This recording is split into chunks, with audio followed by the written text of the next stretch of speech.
जी, क्या नाम है आपका?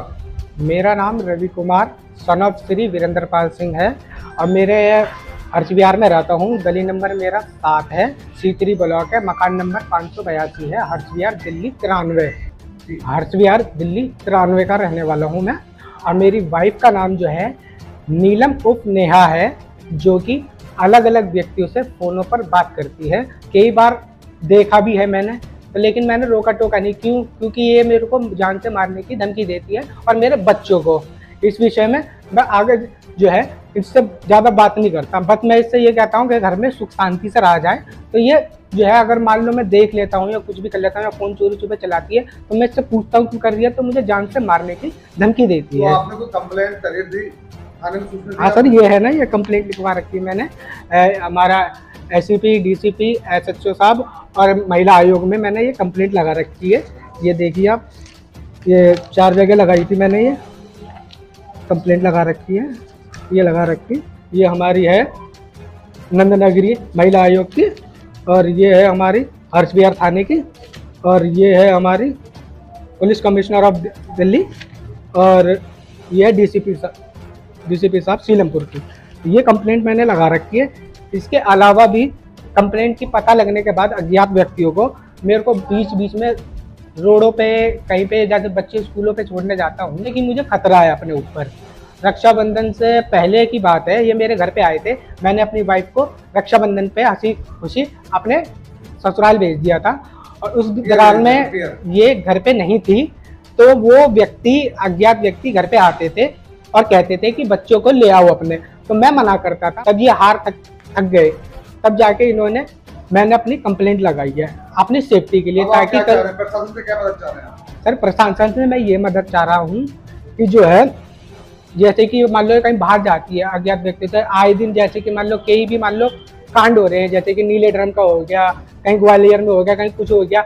जैसे कि मुझे अपनी जान माल का खतरा है अपनी वाइफ से और अज्ञात व्यक्तियों से, जैसे कि कोई झूठे केस लगाना, जैसे कि मान लो उन्होंने कुछ बोला था कोलिको के अंदर क्या होता है, कोकीन 14, क्या वो घर में रख के जो है हम मेरे को अंदर करवाने के चक्कर में मेरे सास ससुर और ये पर जो भी है बंदा अज्ञात व्यक्ति जो है, वो जो है मुझे फंसाने की धमकी दी जाती है।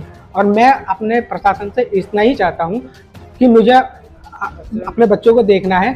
कोई भी मान लो, अगर ये मान लो कोई भी कार्रवाई करते हैं उस चीज़ में, मान लो मेरा कोई रोल नहीं है। मैं अपना सर सुबह जाता हूँ, शाम को आता हूँ, मैं सिलाई का काम करता हूँ, 8 से 10,000 या 12,000 खींच के काम कर पाता हूँ सर। उसमें अपना बच्चों का पेट पालता हूँ। उसमें भी मेरे सास ससुर कहते हैं कि पैसे कम कमाते हैं ये।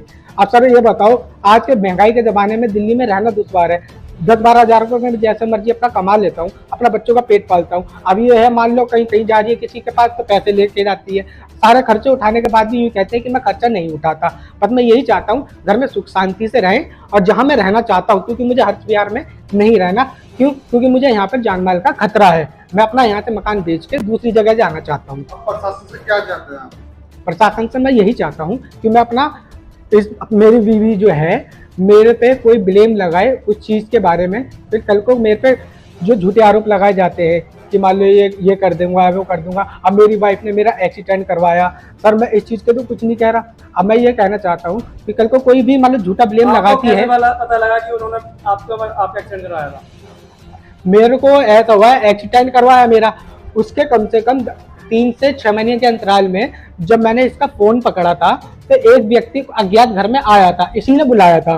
तो मेरा मोबाइल छीन लेते, जो मैंने इससे पकड़ा था वो मेरे से मोबाइल छीन लेते। तो ये कह रही जैसे तेरा बाप मरा वैसे मैं तुझे मरवा दूंगी, जैसे पहले अभी 2 से 3 महीने से 6 महीने के बीच में भी तेरे साथ कुछ हुआ था। उस दरमियान में बोलना चाह रहा हूँ, जैसे मेरी वाइफ है कोई झूठे केस लगाती है, या मेरे बच्चे किसी भी झूठे केस में फंसना नहीं चाहते, आगे को कोई कार्रवाई करते सर उसमें ना हो कुछ भी कार्रवाई। ठीक है सर, मैं अपने बच्चों के लिए और अपने लिए यही आपसे प्रशासन से यही गुजारिश करना चाहता हूँ।